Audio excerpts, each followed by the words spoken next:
Bonsoir à tous et bienvenue dans ce dernier virage de l'information ce soir sur RTI 1. Le président Alassane Ouattara a échangé ce lundi avec le ministre français de l'économie et des finances. Bruno Le Maire a indiqué être en Côte d'Ivoire dans le cadre de la réalisation des grands projets d'infrastructure à Abidjan, notamment le métro et le chantier d'extension de l'aéroport.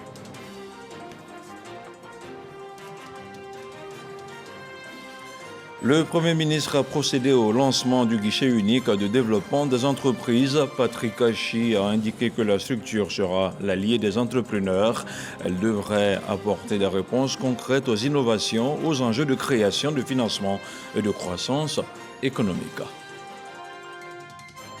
Et puis, séance plénière de délibération sur 8 projets de loi à Yamoussoukro. Après leur examen en commission, ils ont été soumis au vote des sénateurs. À l'issue donc d'un vote, 5 projets de loi ont été adoptés à l'unanimité et 3 autres ont été adoptés à la majorité des sénateurs présents.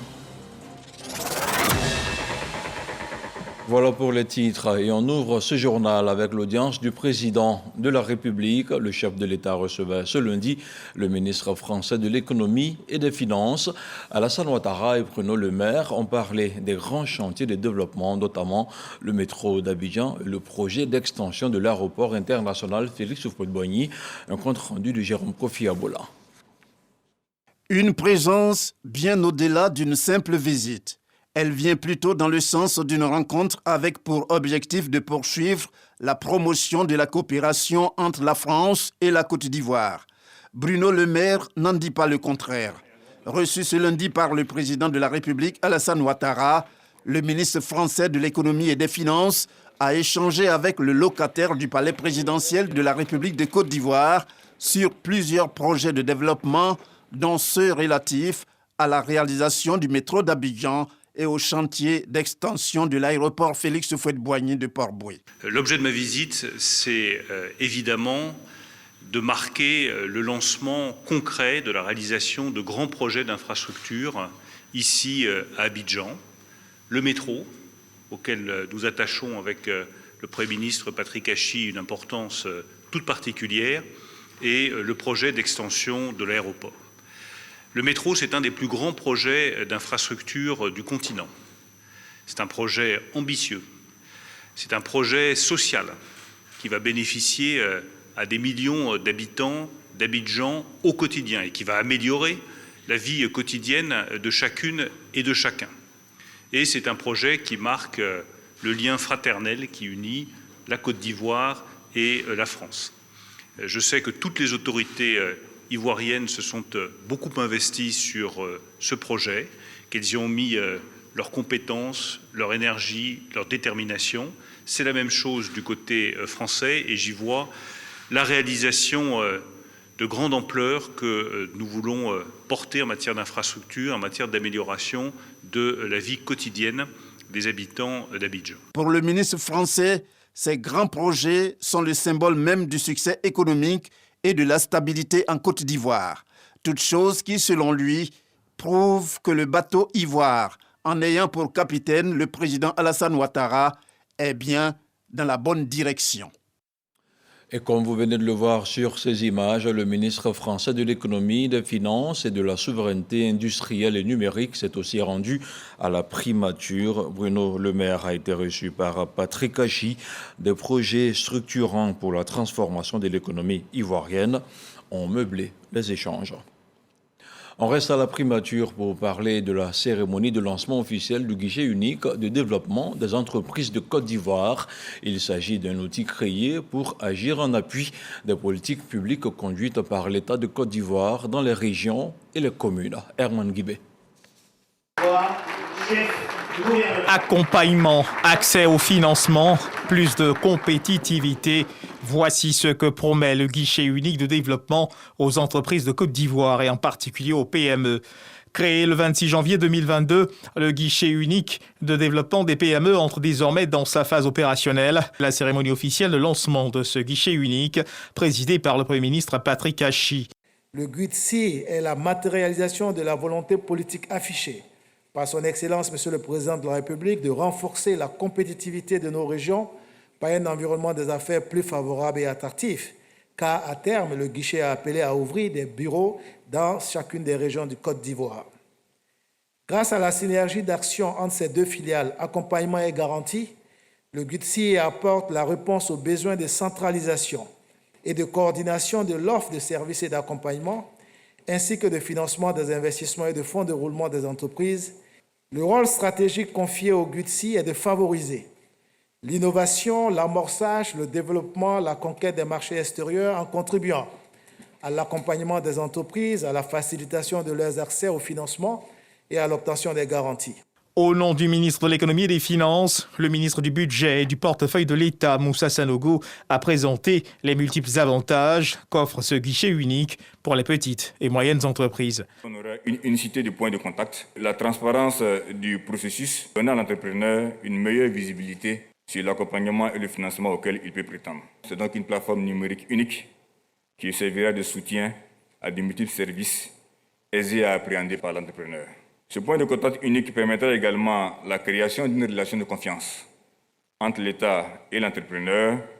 Les différentes aides de l'État seront donc mieux coordonnées et un accompagnement dans la durée pourra être mis en place. Excellences, Monsieur le Premier ministre, Mesdames et Messieurs, le GUD PME est de notre point de vue une excellente nouvelle pour le contribuable et le citoyen ivoirien. Sur les enjeux de la mise en place de ce guichet, le Premier ministre Patrick Hachi s'est exprimé. Il rassure les PME, leurs attentes et inquiétudes seront prises en compte à travers ce guichet. Seul dans un environnement, rechercher un cabinet, trouver des ressources pour payer ce cabinet, pour se former, avoir accès à une technologie, chercher un partenaire dans un environnement complexe au niveau des affaires n'est pas facile.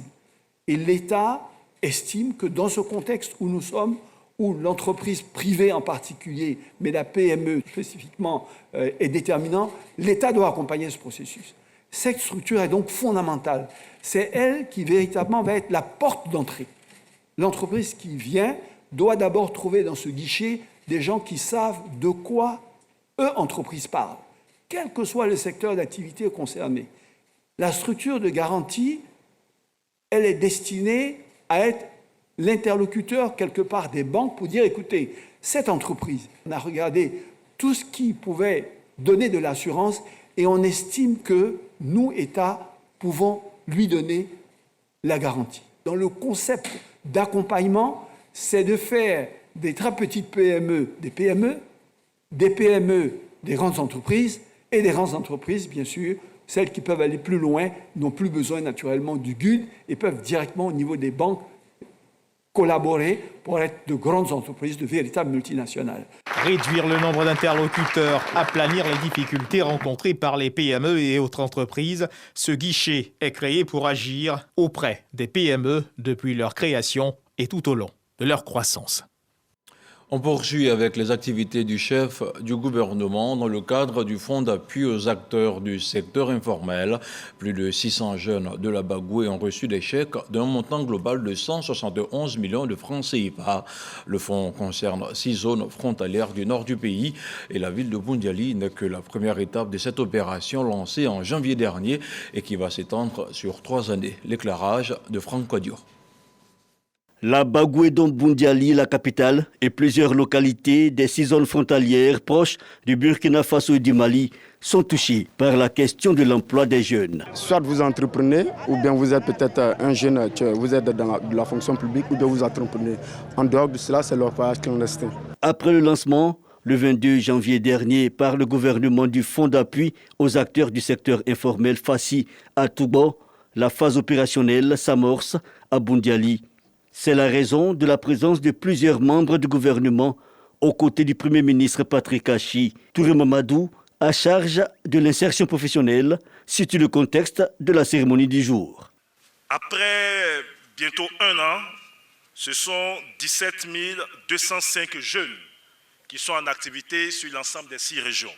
Actuellement, depuis donc le 16 novembre 2022, dans le cadre du programme pour les bénéficiaires des associations villageoises d'épargne et de crédit, 3000 jeunes ont été sélectionnés dans près de 120 villages sur l'ensemble de ces régions. Et d'ailleurs, les promoteurs nous disent qu'ils pourraient donc doubler ce nombre à 6000 jeunes. La cérémonie de ce jour vise l'un des programmes. Les populations des villes et villages frontaliers donc avec le Mali et le Burkina. Et après donc cette activité dans les autres régions, dans le Boukani, le Poro, le Denguélé, le Foulon, des remises se feront donc pour les bénéficiaires. Un apport certain pour ces jeunes nécessaire au démarrage de leurs activités. Les bénéficiaires de l'étape de Boundiali sont soulagés. Leur porte-parole, Koné Amadou, tient à rassurer. Les fonds seront utilisés à profit et à raison. Certains ont même des idées claires, des activités à mener. D'abord, je vais faire, comme on appelle, je vais chercher un frigo, vendre un peu de trucs dedans, poissons. C'est un réconfort moral et ça nous laisse croire que le gouvernement, le pays ne nous a pas oubliés. Un état d'esprit encouragé par le chef du gouvernement. Patrick Kachi a tenu à lui rappeler: la jeunesse a une grande responsabilité dans le renforcement du climat de paix, source de richesse pour tous. Ce sont donc près de 65 000 jeunes qu'il est prévu d'aider en 3 ans, 2022, 2023, 2024.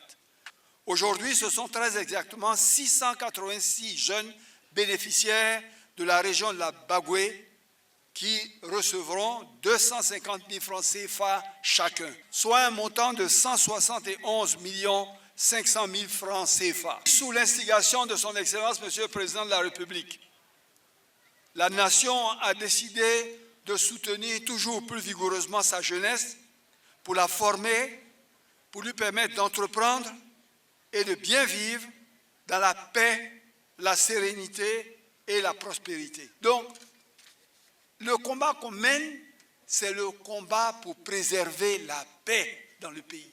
Mais quand le danger vient de chez vous-même, alors là, c'est très difficile à voir. Et ce sont ces méthodes-là que quelquefois, ceux qui veulent mettre en péril votre pays, votre nation, donc mettre en péril votre famille et votre vie, ce sont ces méthodes-là qu'ils utilisent. Ils utilisent des jeunes qui sont déjà dans la ville, qui sont déjà dans la région. Ne laissez pas quelqu'un gâcher votre vie, gâcher votre avenir. Vous êtes trop jeune, vous êtes important pour la Côte d'Ivoire, vous êtes important pour le président Alassane Ouattara. Au-delà des bénéficiaires du FACI à Boundiali, les jeunes de la région sont aussi appelés à réaliser des travaux à haute intensité de main-d'œuvre, TIMO, dont plusieurs adhérents en fin d'activité ont été présentés. Ils pourront bientôt, avec leur épargne, exercer des activités de leur choix. La présidente du Conseil national des droits de l'homme, CNDH, était à l'Assemblée nationale au cours d'une séance d'information parlementaire.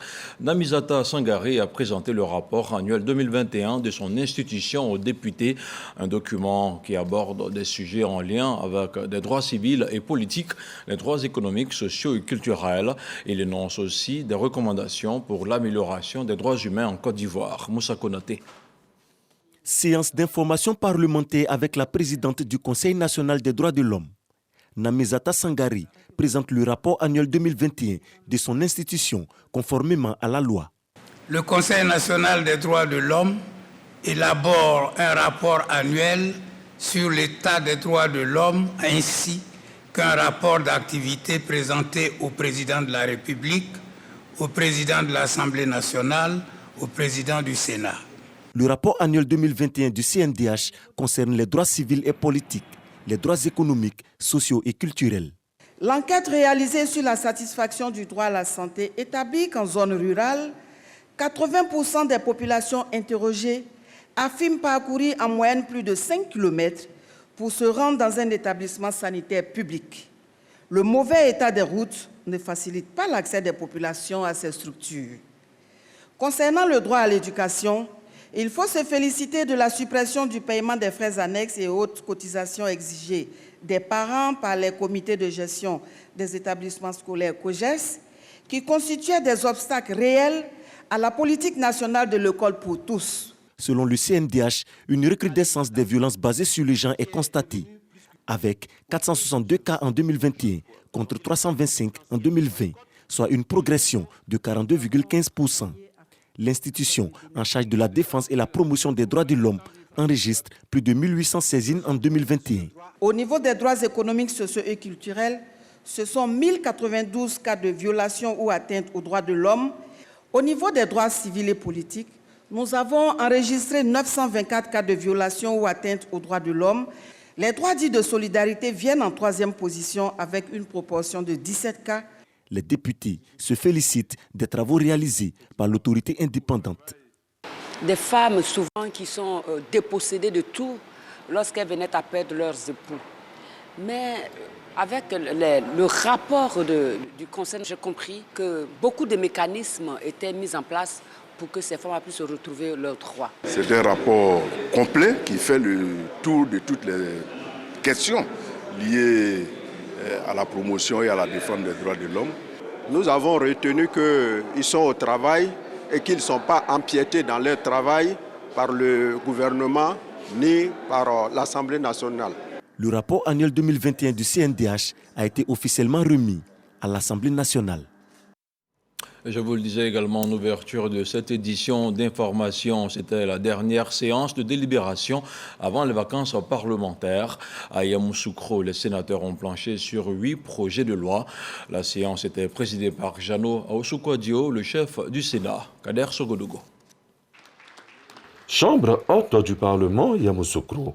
Le président de l'institution, Jano Aoussou-Kouadio, est présent en personne pour conduire la séance plénière de délibération portant sur 8 projets de loi, dont ceux relatifs au règlement du budget de l'État pour l'année 2021 et la loi de finances portant budget de l'État pour l'année 2023. Cette séance est la dernière de l'année 2022. Les vacances s'annoncent après plusieurs mois de dur labeur. Le regard rétrospectif sur l'intensité du travail législatif de la présente session ordinaire, notamment celle de ces derniers jours, recommande que je vous adresse mes chaleureuses et fraternelles félicitations. Nous sommes la Benjamine des institutions, mais grâce à votre investissement personnel, à votre compétence, à vos expériences, à votre apport au Sénat, aujourd'hui notre institution connaît les résultats que nous apprécions tous. Depuis le Sénat, la Chambre des sages, au moment où pointent les vacances, Jano Aoussou-Kouadio a tenu à relever et saluer l'implication de l'opposition ivoirienne dans toutes les activités du Sénat ayant attrait à la vie de la nation. Le président de la Commission des affaires économiques et financières, l'ex-ministre Moïse Koumoué Kofi, est cité en exemple. Je tiens donc à saluer un des nôtres qui s'est particulièrement distingué. Son expérience exceptionnelle en cette matière, doublée de celle acquise sur le plan de la gouvernance locale, font de lui une figure emblématique de notre institution. Quoique étant l'un des plus anciens de notre collège, je voulais, chers collègues, vous inviter à faire une ovation nourrie à M. Moïse Koumoué Kofi. Le président de la Commission des affaires économiques et financières du Sénat est de l'opposition ivoirienne. Mais il contribue objectivement, positivement à l'avancée de la démocratie pour construire la Côte d'Ivoire que nous aimons et protégeons tous. Les 8 projets de loi soumis en plénière ont tous été validés. Place à présent à la traditionnelle cérémonie de clôture de l'année parlementaire. Un seul point à l'ordre du jour, le discours du président du Sénat. Le budget de l'État de Côte d'Ivoire pour l'année 2023 s'élève à plus de 11 000 milliards de francs CFA. Il a été approuvé par la Commission des affaires économiques et financières du Sénat, une validation qui intervient à l'issue de 4 jours de discussion.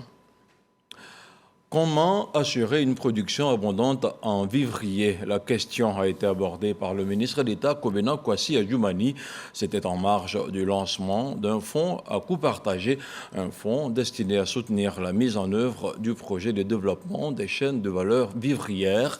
Coût de l'opération 135 milliards de francs CFA. Un reportage de l'enseignant Bakayoko. Financé par la Banque mondiale, ce projet vise notamment La promotion du développement d'une agriculture durable, compétitive, résiliente et génératrice de revenus et s'inscrit dans le cadre du Programme national d'investissement agricole de deuxième génération, PNIA 2. En mettant en œuvre ce projet, nous apportons une réponse institutionnelle aux besoins d'encadrement et de financement des acteurs de la chaîne de valeur vivrière évoluant dans les zones d'exécution de ce projet. L'enveloppe de 135 milliards servira pour l'essentiel à subventionner plus de 400 sous-projets de promoteurs individuels, de groupements ou de coopératives, structurés ou non, et plus de 150 PME agricoles opérant dans les chaînes de valeur des cultures vivrières. Avec l'urbanisation de la Côte d'Ivoire, les populations devenant nombreuses, il faut produire avec des technologies innovantes pour nourrir cette population. Les interventions porteront entre autres sur les sous-secteurs du manioc, des produits horticoles et de l'aquaculture. En dehors de cet appui financier, les opérateurs bénéficieront d'un accompagnement technique et consultatif en vue d'améliorer l'accès au marché d'écoulement pour leur production. L'une des composantes de ce projet est d'ailleurs d'accorder une priorité majeure à l'intégration des jeunes et des femmes qui bénéficieront d'un encadrement particulier dans le processus de professionnalisation de leurs activités. À travers ce projet, le gouvernement, appuyé par ses partenaires techniques et financiers, renouvelle son engagement à accompagner le développement des filières agricoles à fort potentiel et contribuer à la transformation structurelle de notre économie. Kobena Kwasi Adjoumani en a profité pour remettre des engins, en l'occurrence des véhicules tout-terrain, des motos ainsi que des matériels de bureau aux coopératives. À présent, la page sanitaire de ce journal avec le point de la situation de la Covid-19.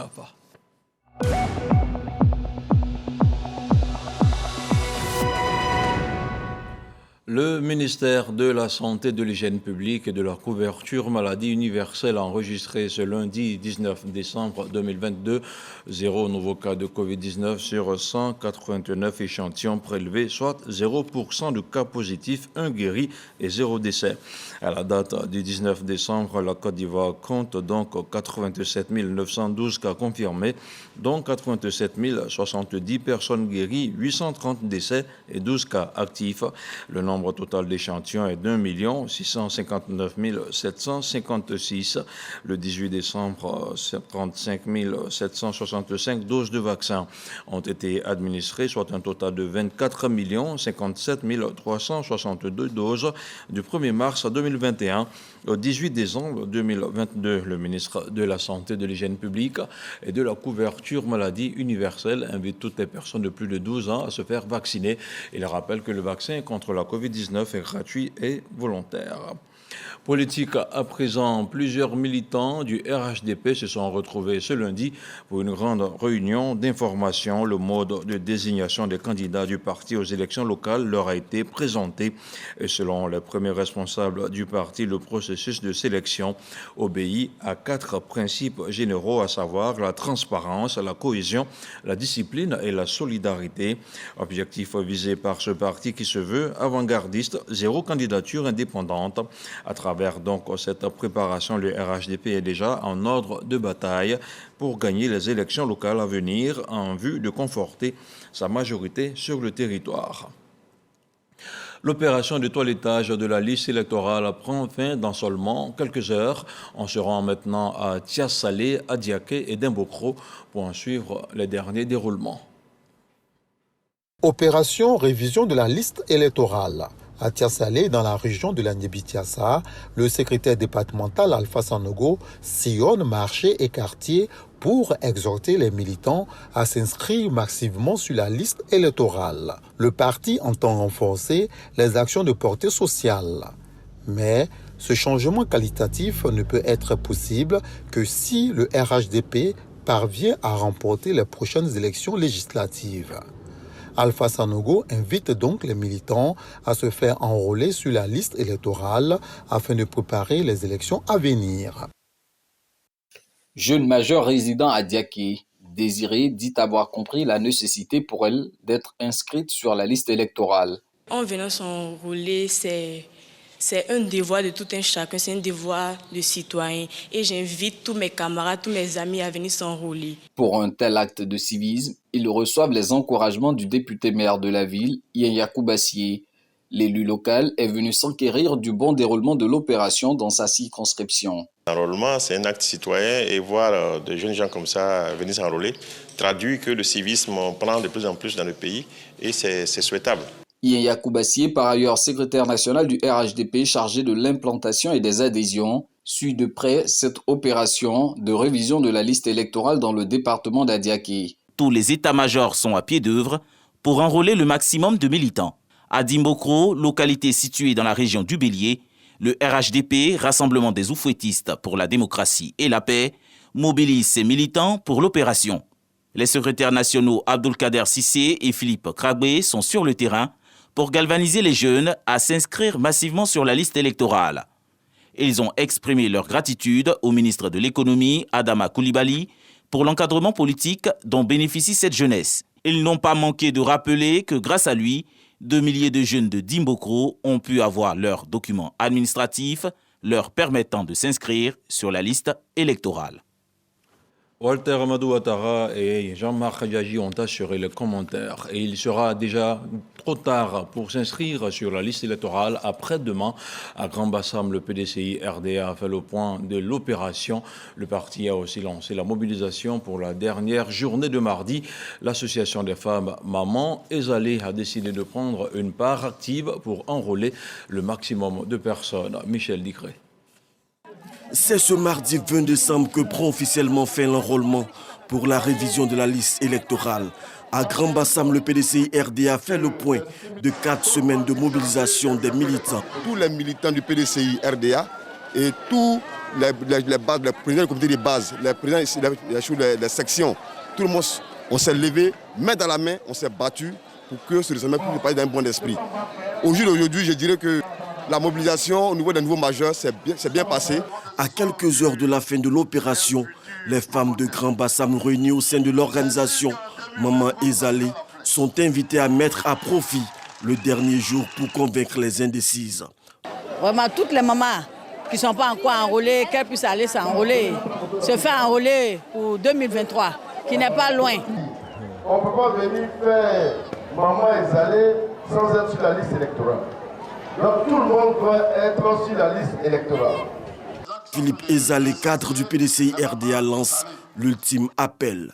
Mardi, c'est le 20.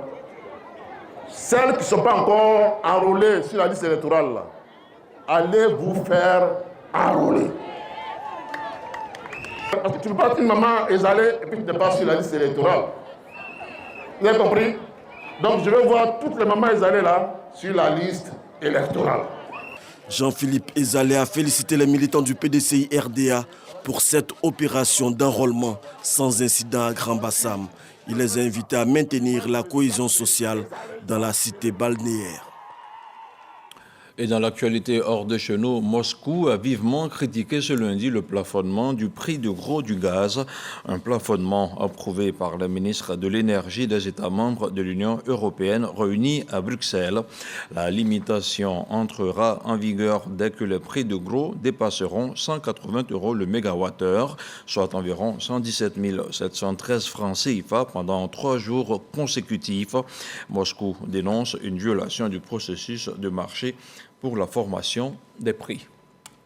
Et voilà qui referme le dernier point de l'actualité sur RTI 1. Demain, d'autres nouvelles avec Régis Kofi dès 6h30. Bonsoir.